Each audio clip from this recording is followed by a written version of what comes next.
It's the Deck Talking Devil back with you with another exciting episode. Before we get started here, I want you guys to go ahead and do me a huge favor. Hit that like button, subscribe, turn on those notifications so the next time there's a new video, you'll be the first to know. It's 2021 and we're already off to a very exciting start. I'm not even going into details on that on this video. One thing that you guys will learn about me is I'm not hasty to run and make a video every time something occurs. I like to do adequate research into things and not just have a knee-jerk reaction that causes me to run and make a video 30 minutes after something happens or while an event is taking place. So that's what you had the news for, and other morons who choose to run around pretending they know details of events that they have no knowledge of. So that's not me. I will be making a video concerning the Capitol and what happened there, but this is not it. As promised when I first started this channel, I wanted to take a real hard look at religions. Different religions, and not really be discriminate against any one religion in particular. So I don't want to just hone in on Christianity. I think I had a video or two about Islam already. But today I want to deal with America's problem child, Joseph Smith and Mormonism. So, you guys know me. I like to provide some sources. So first and foremost, let's have the Book of Mormon here. That's something that I think you should have if you're having this discussion. The Book of Mormon. There you go. That's it. All right. And then this book by Larson. It's called By His Own Hand Upon Papyrus or Papyrus. Alright. Hopefully you guys can see that and the glare is not too bad. Yeah, that glare is something serious, isn't it? Let's see if we can do something about that. So there. This is a pretty good book to read, and studying Mormonism. I turned to this book and haven't been disappointed. It did a great job. When it comes to Mormonism, I don't think it takes a lot of material to refute it because it's such an obvious sham. There are some other things, maybe like Scientology, that you have to dig a little deeper at to really uncover what's going on. But with Mormonism, that's not the case. Last book that I want to show. Alright. Ancient Book of the Dead. Now, this particular one is by Faulkner. Okay. You can see his name down here over at the end. Faulkner. Right here. Alright. So, wanted to show that. Alright. So, back in the 1830s, you get this guy from upstate New York named Joseph Smith. Alright. And Joseph Smith believed that he had an encounter with an angel named Moroni, and this angel showed him some golden tablets, and upon these golden tablets was some things written in a language that was not known to anyone. I believe they later claimed that this language was Reformed Egyptian. Okay. So many problems with that. right there. But for brevity's sake, I'll move on. You just think about that. An angel from heaven appeared to an American man and showed him heavenly tablets written in Egyptian. makes absolutely no sense, but this is what he claimed happened, so I'll just tell the story. So the angel lends him these tablets. He does not give them over to Joseph Smith. So Joseph Smith is not the owner of the tablets, according to Joseph Smith. Rather, he loans them to Joseph Smith long enough for Joseph to translate what's written and then return the tablets back to the angel. All right. We see this a lot with religions where they make fantastic claims, miraculous claims, and then somehow conveniently interwoven into the claim is an out for them to show evidence. It's a way to circumvent providing the proof for the claims that's being made.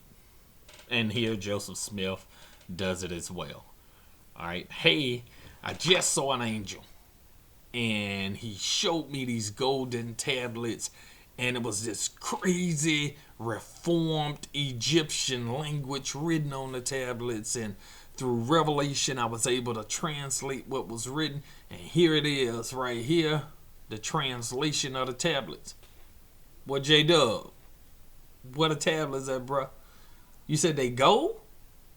Yeah, we can get some money for them janks. What they at? Funny story. Because the angel, I was like, hey, can I keep these? Are these for me? And the angel was like, nah, man. Go ahead and jot down whatever you need right there, because I got to get these things back before old man notice they missing. Can't keep them, bruh. So Joseph Smith writes them down, get the tablets back. How convenient, you know. The one thing that could have possibly persuaded some people to the legitimacy of his story, he conveniently cannot produce. This is a problem. Now, for me, the tablets themselves would not have convinced me. Not I. There's a lot of problems with just having the tablets. You could have found the tablets. You could have purchased these tablets from a junk dealer, a collector, salesman. You could have found them at an antique store. You could have found them out in your yard while you was plowing or something. You could have bought them off older Native American who you came across, traded for some goods to get the tablets. Anything. You possessing the tablets tells me absolutely nothing. And then, if you had the tablets and they were indeed written in a language that we could not understand, how does that help me? How does that help prove anything to me? Now, maybe some of the other people would have been persuaded by this ruse, by him just having the tablets. I think that a lot of people who are not Christians would give more credence to it if they were able to provide autographs.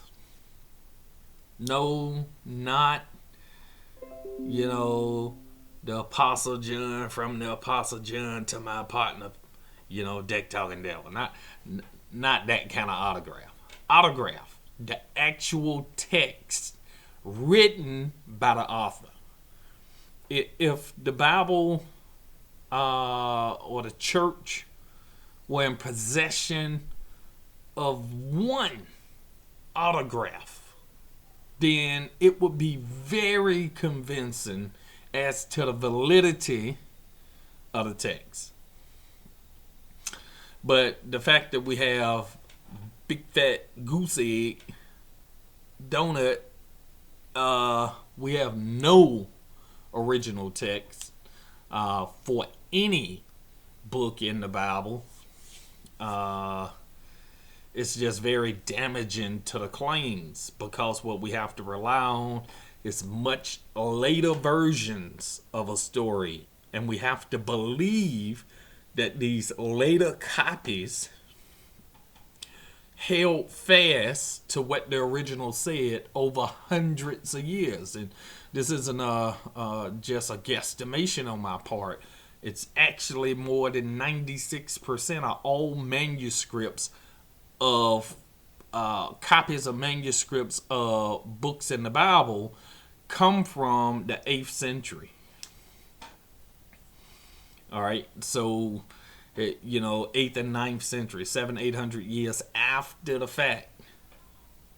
So we're relying on the integrity of scribes to accurately copy books and words and things, and not allow their personal biases to seep into the text.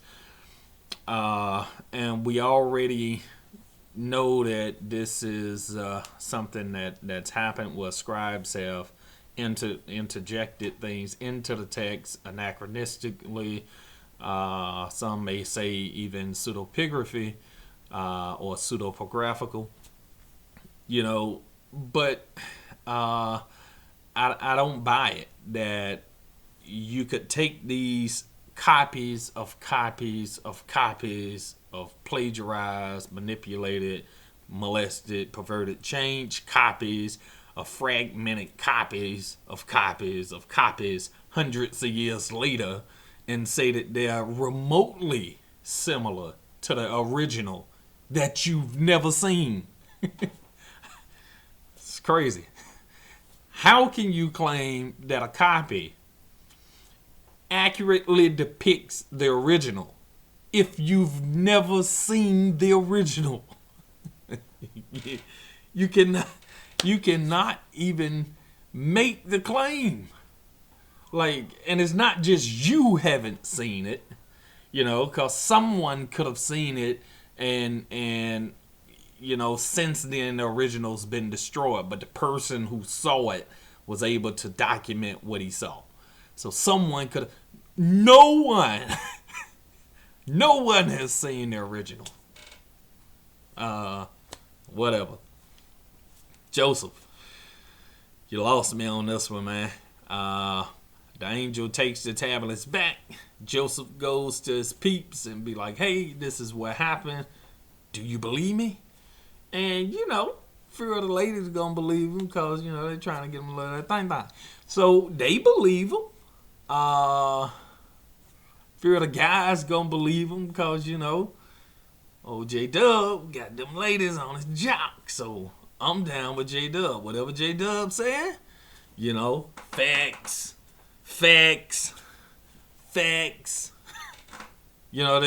They co-signing, they cheerleading everything that he say. Now he has a little crowd. He got a little crowd going. And then he gets word from Ohio. All right. He gets word from Ohio that this religious leader, someone who I think also had started his own religious movement. This guy comes across the Book of Mormon and the story of Joseph Smith, the angel of Moroni, and he converts to Mormonism, and he sends warm welcomes and greetings to Joseph Smith up in upstate New York. Joseph Smith then uproots his handful of followers to go and merge together and oversee the hundreds of followers that this other guy already had. So now they're in Ohio. Eventually, they leave Ohio. Some say that it was some funny business with a bank that Joseph Smith had supposedly started, and after going bankrupt or doing some funny business with the money, he had went bankrupt and could not pay the people, the investors, their money back, and so he fled in the middle of the night, leaving Ohio, going to Missouri. It's one tale of the tape. Some other people will have us believe that Joseph Smith received by revelation from God a message that Missouri was the promised land. And that was where he was supposed to lead the people of Mormon. So he uproots them and takes them to Missouri based on a revelation from God saying that Missouri was the promised land. They get there to Missouri, and it was good for a minute, but that infatuation phase started to wear off. The honeymoon phase was over. Okay, J-Dub, you've been telling us all this good stuff about these revelations, and God said this and God said that, and we uprooted our family from New York and went to Ohio based on a revelation. And then we uprooted our family from Ohio and came to Missouri based on a revelation. How many times you gonna uproot us, telling us that God keep telling you to take us to these other places? And then when we get there, it's problem after problem after problem, and we end up having to leave again. So here we are in Missouri, J-Dub. You gonna have to come hard, or you gonna have to go home. So it's tensions. All right, tensions are forming, and people in Missouri were not as welcoming and not as patient with J-Dub and his story and his oddly dressed motley crowd that he had with him. So they had some antagonists, and they started to beef, and they basically got chased out of Missouri. All right. So where do they go? They go to Illinois, to one small little bend in the Ohio River. I'm sorry, I'm tripping. In the Mississippi River. All right, a little bend right off the Mississippi, up almost like on a bluff, to a place called Nauvoo. And this is where they build the temple there in Nauvoo. Nauvoo means beautiful. If I'm not mistaken, it means beautiful. And I've been to Nauvoo. I've been to the temple personally. I've seen this. I lived in Illinois, so I stayed in Hamilton, Illinois, which is maybe 2 minutes from Nauvoo. Maybe. Yes, that road was a little long. Maybe a 5-minute drive. No joke. From Hamilton to Nauvoo. All right. So from where I live to Nauvoo is maybe a 5-minute drive. And it's a restaurant in Nauvoo called Hotel Nauvoo. Oh my. Got some really, really good food. When you leave in Hamilton going to Hotel Nauvoo, the Mississippi's on your left. And you come around this corner, bearing right, and you go through this little area where the Mormons had first settled, and you see all these little quaint cottages and stuff scattered about. And then it's a beautiful area. I mean, it really is. It's a beautiful countryside. And then you come up the hill, and to your left, you'll see, almost right in front of you, but over to your left, you'll see the Mormon temple, and then you go on up probably a mile and a half, and Hotel Nauvoo is right up the road. Nice little ice cream shop across the street as well. Very beautiful place. This is where they end up next. All right. He goes there, and he hears about this guy who's trading antique antiques. This was like an Italian guy who was trading antiques. I think his name was Chandler. Last name was Chandler. And one of the things that he had 4 mummies, 4 Egyptian mummies. All right. Along with the mummies were these scrolls, and all of this was from Egypt. So it was this guy who had a dig site in Egypt who came across these mummies and excavated them, and actually somehow they were listed in the guy's estate. And so when the guy died, his family was able to possess his estate. And so they got possession of the mummies. I think it was like 11 in all. But the guy had sold most of them. And when he came, he heard that Joseph Smith was a so-called seer and hearer. He could translate these weird languages like he did on the tablets, right? On the gold tablets. So let me go see this cat and see if he know what this say. So the antique dealer finds Joseph Smith and he shows him the tablets, all right, or the scrolls rather. All right, Joseph Smith takes a look at the scrolls. Bam! I already know what it say. You don't even have to ask me nothing else. I can tell you exactly what this say. And the dude was like, my dude, that's what's up. Let me hear it. You know, Joseph Smith started breaking it down. This tablet or this scroll is the Book of Joeseph. Would that be Joseph from the Bible, or you talking about you know, on the low? Joseph, it's the Book of Joseph. Joseph from the Bible. And he starts to translate what he says is the Book of Joseph. All right. So, dude, like, man, that's powerful. You gonna bow? Joseph Smith like, of course I'm finna bow. Dude was like, hey, you can't get the scrolls unless you buy the mummies too. So you're gonna have to take these 4 dead dudes off my hand in order to get these papers. Bet $2,400. Joseph Smith went and raised the money, $2,400 back in 1830. Probably a massive amount of money today, no doubt.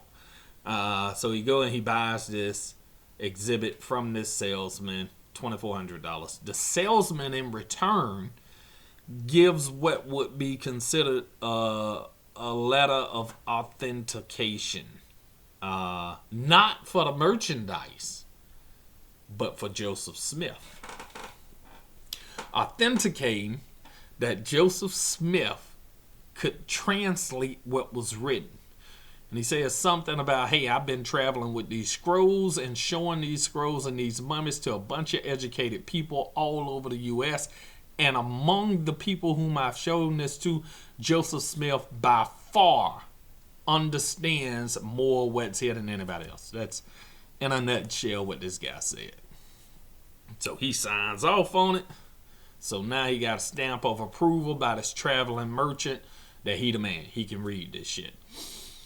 He takes the scrolls and he starts to translate it with this guy named Crowder and, I think it's Crowder or Crowley, and some other cat.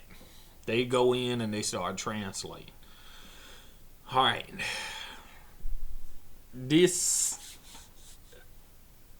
is where it gets interesting because, you know, people wanted to examine the scrolls because out of these scrolls, Joseph Smith comes up with what becomes the Pearl of Great Price. It was originally the Book of Abraham.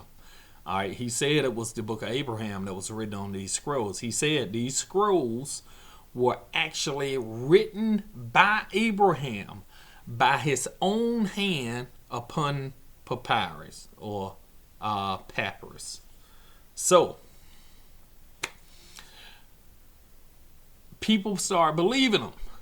But you know, the critical thinker catches wind of this movement and the story about this guy taking ownership of some mummies and some scrolls written in this reformed Egyptian.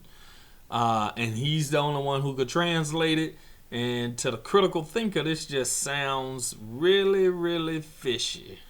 And so people start saying, hey, can I come check out those scrolls? Because at this point, you have Champollion, Jean-Francois Champollion. You have these guys over there in Egypt actually studying the Rosetta Stone, cracking the code to be able to accurately interpret the Egyptian hieroglyphs, what we call the Medu Neter. All right, the divine speech. So now Champollion has figured out how to read Egyptian. And you got guys like Breasted, Budge, Faulkner. You got all of these guys over there studying the interpretation, how to accurately interpretate the hieroglyphs. It's going on at the time where Joseph Smith supposedly is translating these documents, these scrolls in Illinois. All right. So in the world at the time, there was no one who could read the Medu Neter, the glyphs of the people of Kemet, ancient Kemet. All right. But according to Joseph Smith, he could. No one else in the world could, but this guy from upstate New York who got ran out of Ohio, who got ran out of Missouri, now he's up in Nauvoo hiding out. He could read it. Nobody else in the world can, though. So Joseph Smith takes it upon themselves to start translating these texts. People start hearing about this, and they start saying, hey, what are these scrolls at that this guy used? Because we would like to look at them.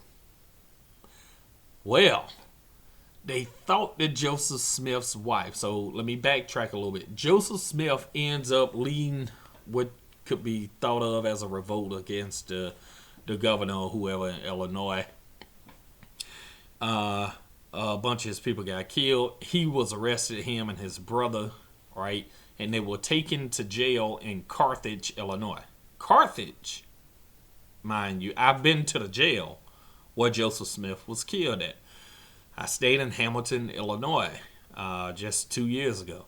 Stayed in Hamilton, Illinois. Carthage is about 15 minutes from Hamilton. All right, depending on where you're at in Hamilton, it's about 15 minutes. All right, I've been to the jail several times. Supposedly, they had locked him up, and the guy over the jail, the chief, the sheriff, whoever you want to call him, left the jail unprotected after they arrested Joseph Smith and his brother. They left the jail. So the cops, hey, yeah, let's go get a drink. But boss, Joe, you know, we got J-Dub them up there. They good. They locked up. Don't worry about them. And leave the door open.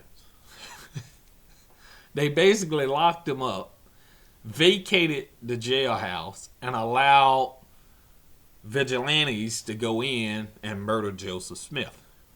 All right, so they go in, they shoot Joseph Smith a few times. Joseph Smith dives out the window in his cell, and as he's falling from the window, the vigilantes outside stand out there and they give him a few more rounds before he hit the ground.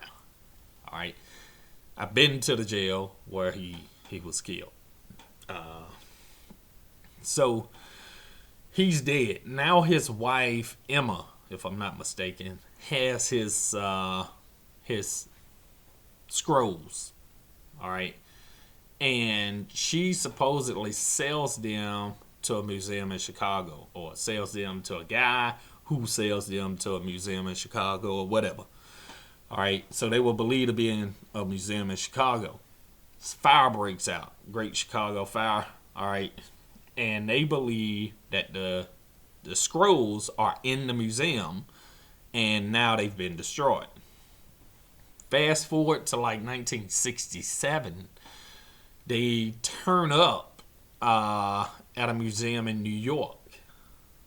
All right. And when these documents were discovered to be at the museum in New York, you know, people raced to those documents because they have been trying to get them since, 1850. They have been trying to get a hold to the documents so they can come and analyze them and critique them, study them, and see what's all the hoopla about. But they couldn't. All of this time, they thought the documents had been destroyed. Now they show up again, 1967, if I'm not mistaken, in a museum in New York. So, of course, everybody starts flocking to interpret these documents. But the museum gives the Mormon church the opportunity to claim the documents since they knew the documents was such an integral part of the Mormon faith. They contacted them first and said, hey, we got some shit y'all might want to get your ass up here and take a look at. They were like, we don't want to see that shit. And they were like, you want to see this shit? We don't want to see that shit. You want to see this shit. They finally go up there and take a look at that shit. And whoa, it's the shit. So hey, that's our shit. They said, yeah, for a price, it can be your shit. So they got it.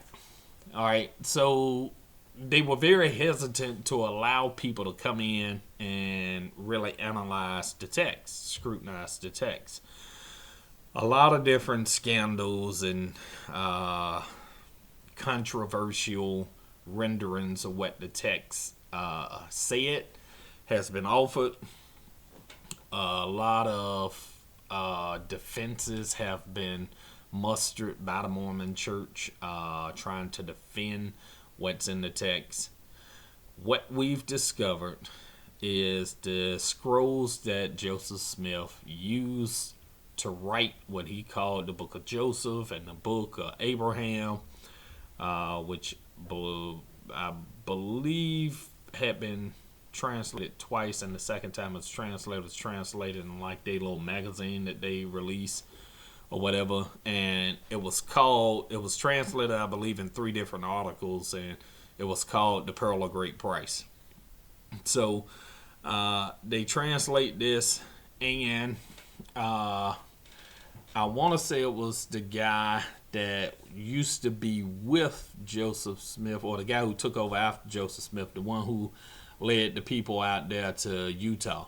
He had it translated again, and eventually they made it canon. All right. But these scrolls, come to find out, actually comes from the Book of Breathing. All right. You can find some of the glyphs and everything in the Papyrus of Annie, which is also called the Book of the Dead. Unfortunately, I don't think a lot of people who know anything about the history of this book are happy with that title. But you can find, what would seem to be that glare is something serious. Maybe I'm gonna turn that off. Let's see if you can see better with that off. Alright, so here you go. There's a lot of different glyphs, inside of this book. A lot of them. Now, pay attention to this one here, because it is of the same type that Joseph Smith used. All right, so here we actually have facsimiles of the actual scrolls that Joseph Smith used. All right, the actual ones that he actually used right here. And here. So I know you can't see that too well, but they're in here. What you see on these scrolls, and that's just photo. Man, that glare is something serious.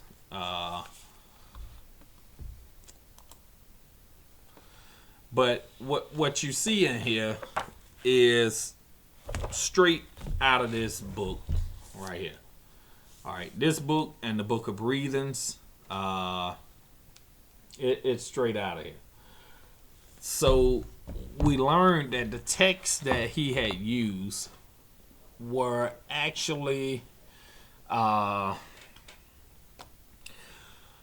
scrolls that told the story of the deceased having their soul prepared for the afterlife, so that they can be resurrected on the other side.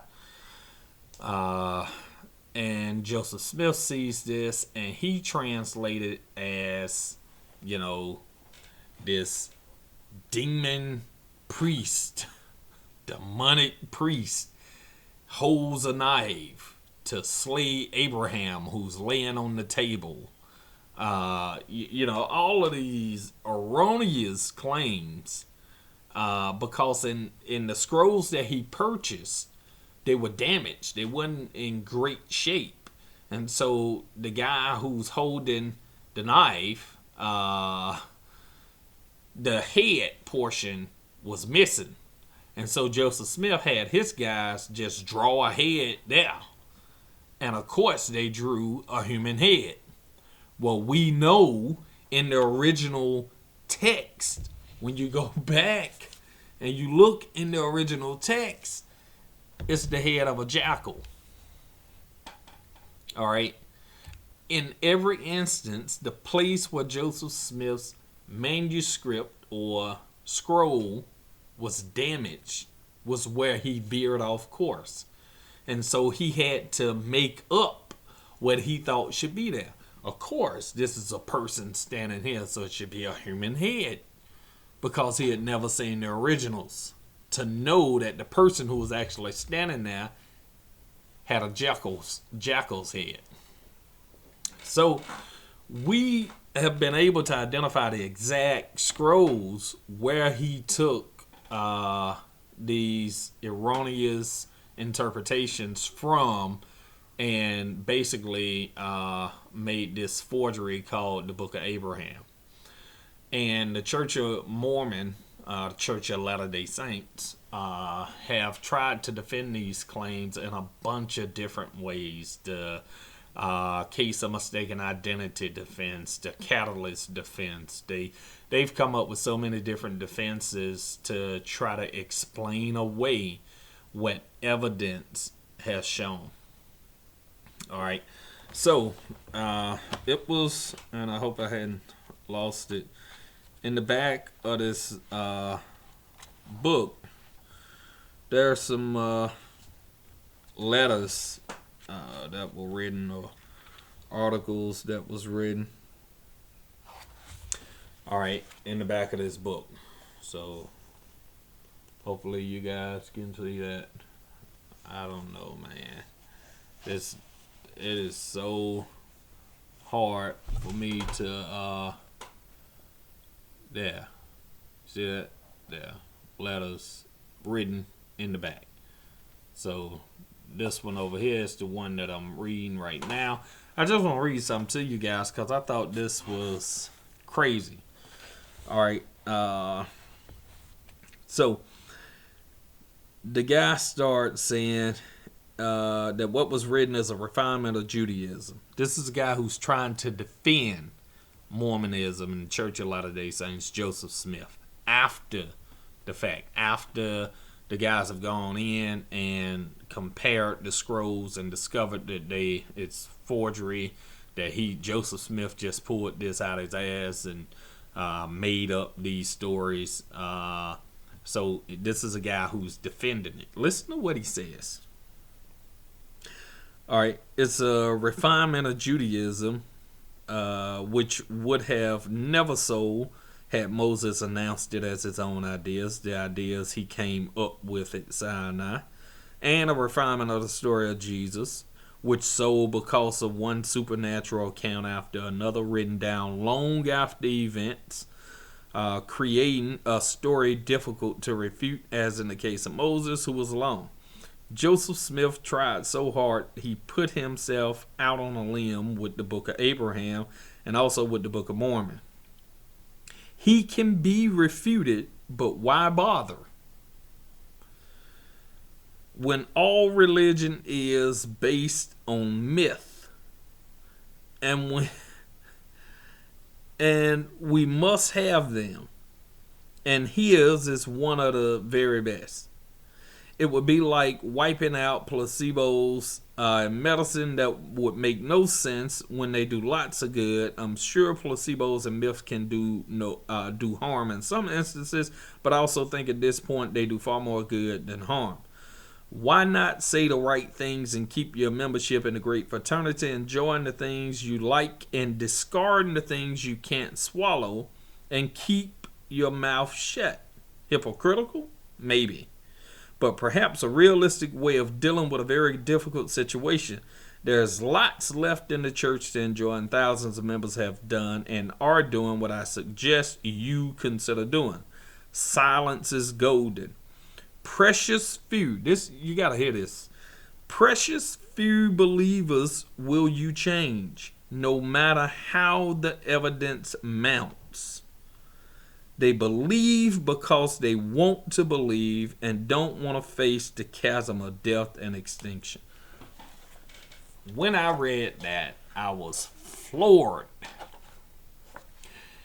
Here is the problem that I've been talking about over and over again with the mindset and the willingness for religious people to critically analyze, scrutinize their religious tenets.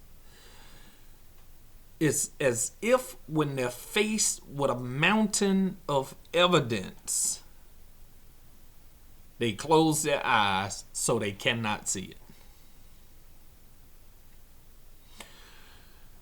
This guy just said that, hey, look, yes, Joseph Smith can be refuted.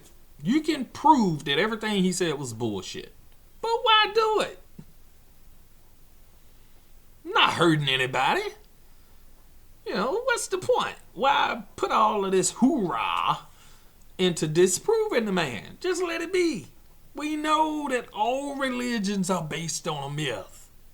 And by the way, nobody gonna believe you.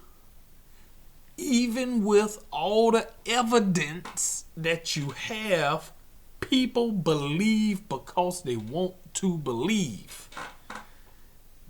If that is not the epitome of a religious mindset that's been verbalized for us, vocalized for us, to kind of get a sneak peek at, I don't know what is. Because I have experienced this same mindset in people who will not come out and say what this guy said, but you can see it in their actions, you can hear it in their words. When I present evidence, they say, well, you gotta have faith. Believing's not about evidence, you gotta have faith.